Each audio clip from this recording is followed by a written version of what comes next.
మరి ఇప్పుడే ఇక్కడికి వస్తుంటే పత్రికా మిత్రులు చెప్తున్నారు ఢిల్లీ ఎలక్షన్ ఫలితాలు వచ్చినాయట. చూసిరా మీరంతా? సక్సెస్ఫుల్గా మన ఐరన్ లెగ్ ముఖ్యమంత్రి వేయండు. కాంగ్రెస్ పార్టీకి ఎంత వచ్చింది? ఎంత? నిన్నమ్మన్నటి దాకా మనం బాగా అన్నాడు కదా 0-0 అని. ఇప్పుడు ఆయనకు కూడా వచ్చింది గాడిది గుడ్డు 0. మనోడు పోయి మొత్తానికి మహారాష్ట్రలో కూడా కొట్టిండు. ఆడ ఇంకా కొన్ని వచ్చినట్టున్నాయి. ఇక ఢిల్లీకి పోతే మాత్రం నాశనం అయిపోయింది. ఇప్పుడు అడుగు నాశనం అయింది, ఆడ ఖతమే అయిపోయింది. ఇప్పుడు 0. కానీ ఒక్కటి మాత్రం రాహుల్ గాంధీకి మనందరం మంచిగా సపోర్ట్లు కొట్టి అభినందనలు చెప్పాలి.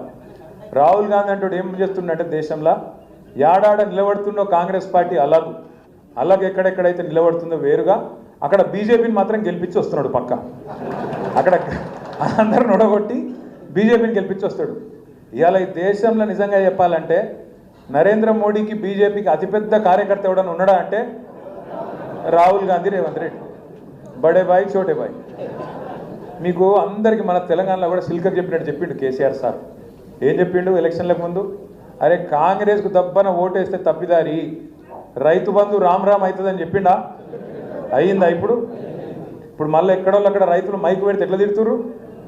అమ్మతో చెప్తున్న కిసోటి తిట్లుంటాయని కూడా తెలియదు నాకు. అరే అరే ఏం తిట్లా? నేను తాత తిడుతుండు. 4.5 నిమిషాలు ఉంది ఆ వీడియో.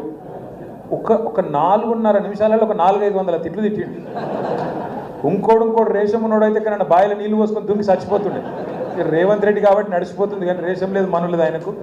నిజంగా ఆయన చూస్తుండో లేదో రేవంత్ రెడ్డి గారు దయచేసి చూడకు, చూస్తే తట్టుకోలేవు. ప్రజలు సంవత్సరం లోపలనే గుర్తించారు.